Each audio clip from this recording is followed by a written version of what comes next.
Okay, I wanted to do a little follow-up video on my idea for a fusion reactor design. And in my first video, I went over the fusion reactor designs, how they have all these powerful lasers that shoot at one point, and they also have this toroid design where they have the plasma go around in a circle. And I went over the issues with that in my first video, but when I was showing the photograph for the Helmholtz coils, it was just a single pair of coils. But I dug a little deeper and I found that there's these designs here for Helmholtz coils, and these are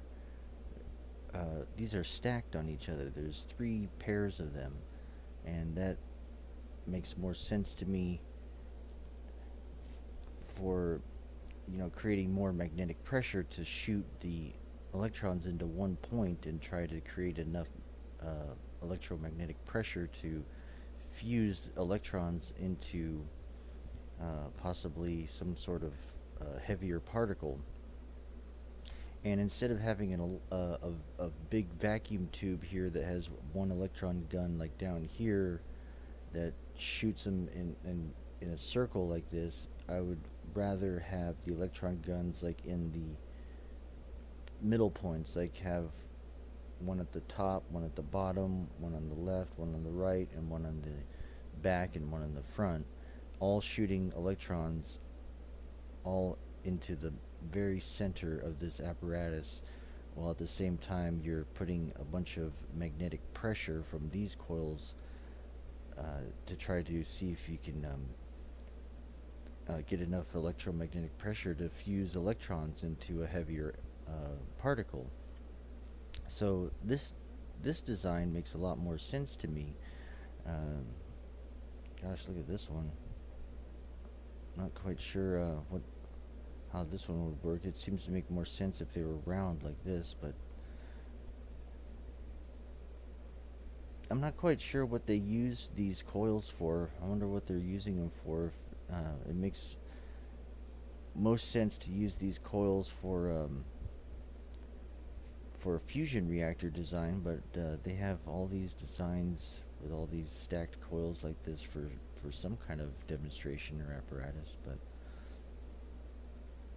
anyway, this is my follow-up video. This photograph kind of sums it up mostly. If you had an electron gun at each side of the apparatus, front, back, left, right, top, bottom, all shooting electrons towards the middle, and you would be cranking the power up both for the all 6 of the electron guns and all 6 of these Helmholtz coils to try to see if you can put enough pressure to make these particles, electron particles, fuse into a heavier particle.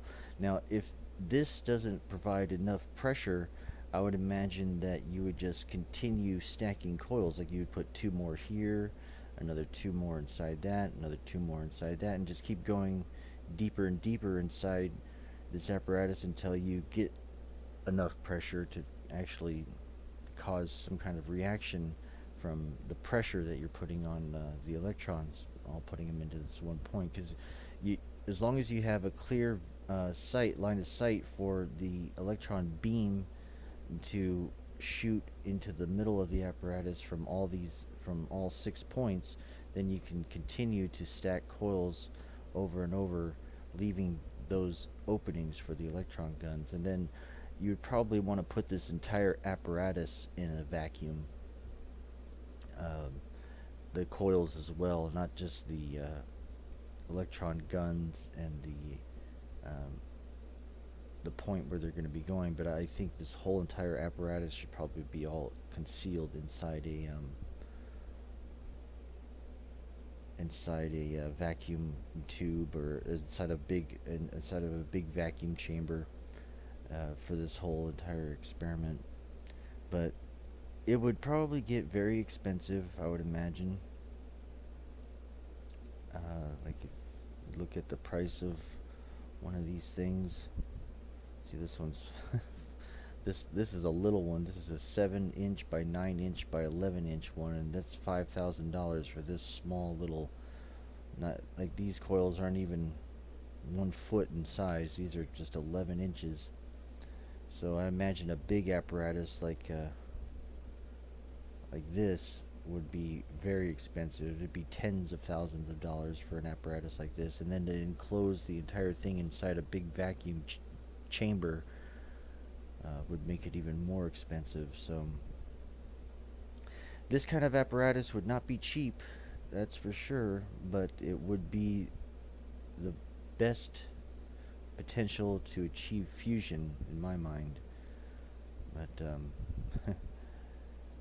I'll never be able to afford an apparatus like this to test that experiment. But at least I can share my thoughts on and theory on the idea that I think this design would be the best design for possible achievement of fusion versus these other designs that don't seem to be succeeding.